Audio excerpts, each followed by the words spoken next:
A política de deportação em massa tem uma série de implicações jurídicas, financeiras, logísticas, sociais, humanas.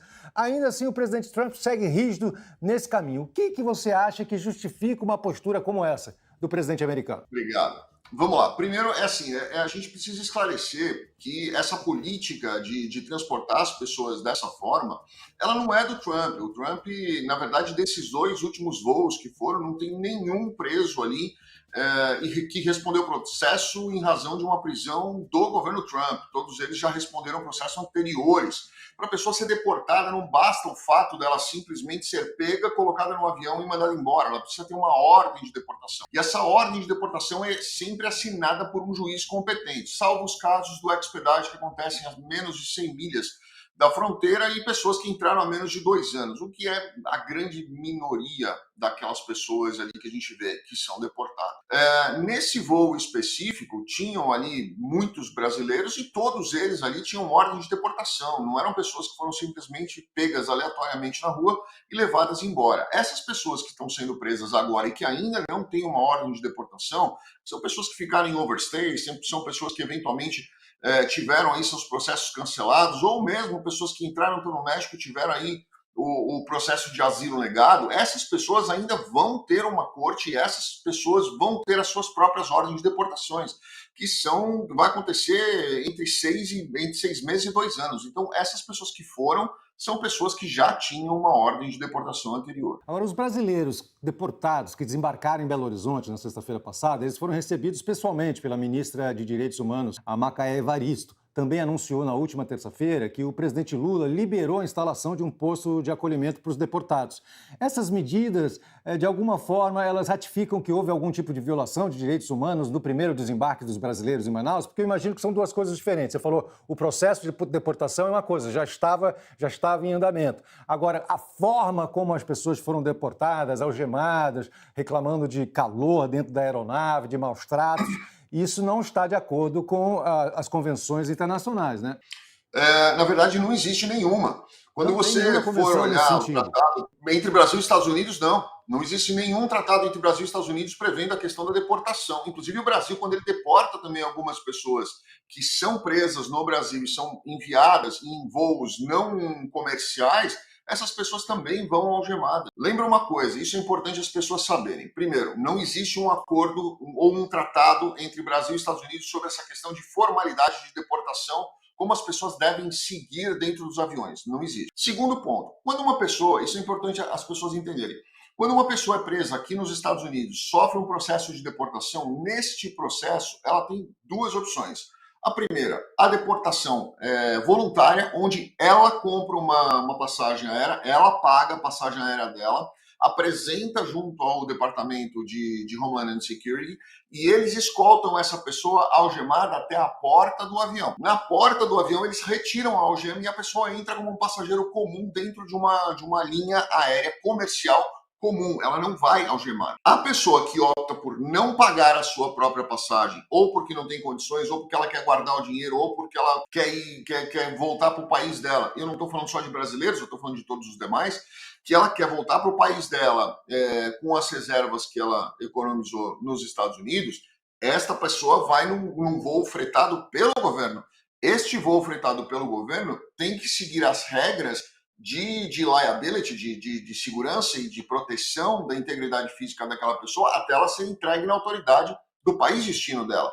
Então, aquelas pessoas que estavam ali no voo, que foi recepcionado, todos os outros voos foram iguais. Os outros voos fretados, as pessoas também chegaram algemadas. Este especificamente é que acabou tomando aí uma proporção um pouco diferente, mas todos os demais foram da mesma forma. E essa pessoa que optou por pagar a passagem dela, ela não vai ser recepcionada pela ministra e ela não vai receber um auxílio. Então, aonde está aí a justiça da equiparidade do deportado? Certo. Agora, você citou essa informação de que é uma prática, é um protocolo nas deportações que as pessoas deportadas viajem algemadas. Mas pelas informações que a gente tem... Não. Nas deportações onde a pessoa opta por ir por um voo fretado pelo governo americano. Se ela optar por ir num voo comercial que ela pagou, se eu resolver pegar um voo de qualquer companhia aérea e eu pagar a minha passagem com uma deportação voluntária, a pessoa vai desalgemada. Ela vai como um passageiro comum sentado na classe que ela quiser. Se ela quiser ir de primeira classe, ela paga a passagem, ela vai desalgemada tomando champanhe. Certo. Para a gente esclarecer aqui para a nossa audiência, então, as pessoas, assim, no caso dos brasileiros que vieram num avião fretado pelos Estados Unidos, o protocolo é que venham algemados. Mas, ao desembarcar, essas pessoas deveriam desembarcar sem estarem algemadas, correto? E isso parece que foi um ferimento Mais ou aí. menos. Lembra que eu falei para você? O tratado internacional que versa sobre a questão de deportações, não existe um específico Brasil e Estados Unidos, mas existe um tratado internacional que tem vários outros países. Ele diz que o deportado deve ser entregue à autoridade do outro país em sua integridade física. Então, se a Polícia Federal Brasileira fosse lá dentro do avião retirar um por um e pegar essa pessoa e levar até o território brasileiro, pisar no chão, falar, olha, essa pessoa que veio comigo e eu trouxe ela seria desalgemada dentro do avião. Mas como todas desceram e foram entregues à polícia dentro do aeroporto, elas só foram desalgemadas depois que a polícia, que é a autoridade responsável nacional, as recepcionou. Entendi, ficou claro. Daniel, o ministro das Relações Exteriores, Mauro Vieira, ele afirmou na última terça-feira que o Brasil não vai enviar aviões para buscar os deportados e que o governo vai discutir as próximas deportações com as autoridades americanas, tentando fazer com que sejam respeitadas condições dignas de humanidade, ainda que não exista, vamos dizer, um acordo nesse sentido.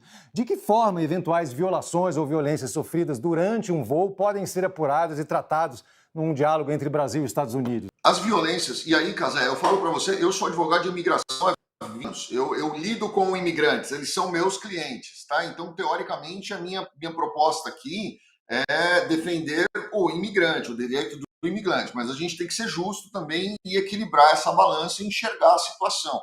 É muito difícil você negociar, você sentar com o diplomata e tentar negociar uma situação como essa. A imensa maioria deles ali são pessoas que entraram via México. Essas pessoas que entram via México, eles passaram, ou eles entram pelo Rio Grande, que é a fronteira com o México, com os Estados Unidos aqui, no Texas, onde eu estou, e eles atravessam o Rio Grande. O Rio Grande é um lugar extremamente complexo, tá? Porque hoje tem as serpentinas ali, tem muitos espinhos, o rio, quando chove, ele sobe muito alto, muito rápido a água, inclusive tem histórias da brasileira, até 3 anos atrás, que, se não me engano, Thaís, o nome dela, que o marido morreu com a filha no colo de 2 anos, porque morreu afogado, o rio subiu muito rápido. Nós temos a fronteira do México ali com a Arizona, onde nós passamos pelo deserto, ali são 3 dias de caminhada constante para entrar nos Estados Unidos, no meio do deserto, com cascavel, escorpião, aranha, coiotes, traficantes, que ali é uma área controlada pelo narcotráfico.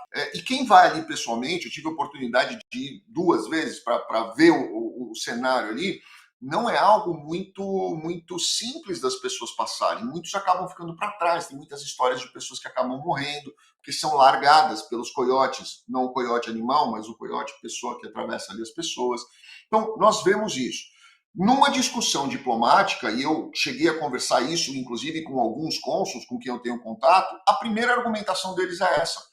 A pessoa está reclamando de um voo que foi pago pelo governo americano e que ela passou calor, mas para ela invadir os Estados Unidos, ela passou 3 dias caminhando no deserto. Aonde que está o direito dessa pessoa aí? Entendeu? Então, hoje, nós temos uma questão que é muito maior do que a questão política e na questão do diálogo do Itamaraty com alguma outra representação diplomática nos Estados Unidos, porque argumentar sobre esse tema com diplomacia é muito difícil, porque essas pessoas optaram por entrar da forma mais complexa possível e agora estão reclamando quando os Estados Unidos pagam a saída delas da forma mais simples possível. Mas, entendeu? O ponto onde vai chegar? Entendo seu ponto, sim, Daniel, mas a gente fica com a impressão que, se eles invadiram os Estados Unidos, então pode botar ele no avião de qualquer jeito, algema o cara, trata mal, desliga o ar-condicionado. Por isso que ele parece uma vingança e não é o tipo de coisa que a gente espera de um Estado, né? Democrático? De forma alguma, concordo com você. Por isso que hoje não, sempre foi dada a oportunidade da pessoa pagar a passagem dela. E se você entrar, olha que curioso, se você entrar em alguns grupos de Facebook dos Estados Unidos, de brasileiros nos Estados Unidos, você vai perceber muitas vaquinhas. Tem muitas vaquinhas aqui de brasileiro pedindo, olha, eu estou fazendo uma vaquinha aqui para juntar $1.000 para fulano pagar a passagem dele para ele sair, porque ele está preso no Chrome de Miami, por exemplo, que é uma prisão da imigração. Precisa de uma vaquinha para levar o corpo de uma pessoa que faleceu. Existem muitas vaquinhas aqui, ajudas inclusive de ONGs que financiam esse tipo de coisa. Então, quando eu não acho certo colocar a pessoa algemada, principalmente se a pessoa não for um criminoso, tá? Não acho. O criminoso, se ele cumpriu pena nos Estados Unidos, ele tem que realmente sair, tem que sair para cumprir pena no Brasil se ele tiver crime no Brasil. Mas o que eu estou tentando explicar é que, diplomaticamente, com as pessoas com quem eu conversei, o argumento é esse. Ele tem a faculdade de sair do jeito que ele quiser. Ele pode ser desalgemado ali, na entrada do avião e volta de primeira classe, se ele quiser, desde que ele pague. Mas se o governo essas pessoas normalmente migraram porque não têm dinheiro, né? Ou porque estão buscando condições de vida melhores, né? Agora, o que acontece com as pessoas quando elas desembarcam aqui, Daniel? Uma vez que os brasileiros são deportados, chegam no Brasil, existe algum tipo de desdobramento jurídico com relação a essa deportação? O que acontece com uma pessoa que chega no Brasil deportada? Depende.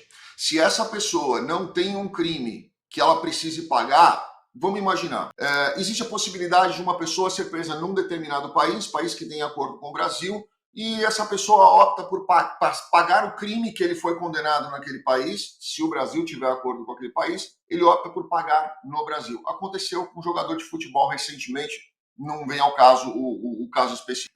Ele quer cumprir a pena no Brasil. Então ele vai para o Brasil, cumpre a pena que ele foi julgado no exterior. Essa pessoa, ela sai do país algemada, é entregue para a autoridade policial algemada e vai algemada para a cadeia, vai seguir o procedimento brasileiro. Existe o deportado que já cumpriu pena nos Estados Unidos e está sendo deportado.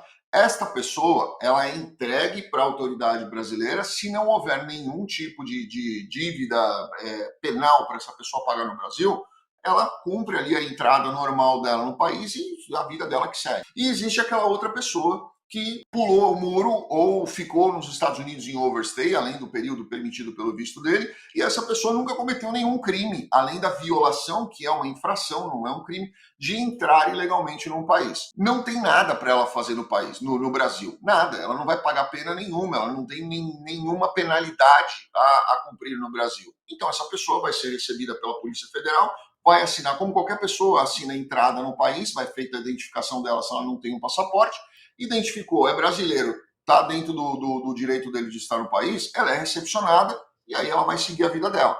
Se há necessidade de montar um centro de apoio, sim, há necessidade de montar um centro de apoio, porque muitas dessas pessoas vêm para os Estados Unidos e ficam muitos anos.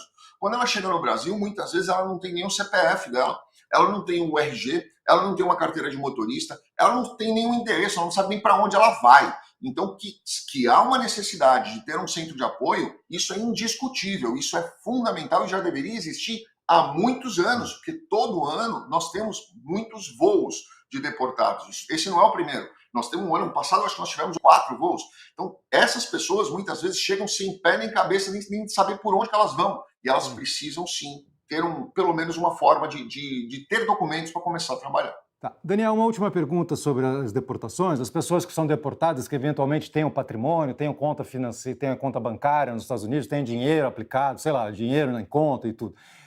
O que acontece com o patrimônio dessas pessoas que ficou nos Estados Unidos? Ele é confiscado? Continua sendo dessas pessoas? Essa é uma excelente pergunta, Cazé. Essa é a principal razão que quando converso com alguém que foi deportado, essa é a principal razão pela qual essas pessoas preferem ir num pau de arara, num avião quente que vai pingando de um lado para o outro com algema, do que gastar dinheiro. Porque essas pessoas vêm para cá, elas fazem um patrimônio. E esse patrimônio, a menos que tenha sido constituído através de um crime, tráfico internacional, droga, tráfico de pessoas, ou qualquer coisa, se ela trabalhou, mesmo que ilegalmente, construiu um patrimônio, aquele patrimônio é dela.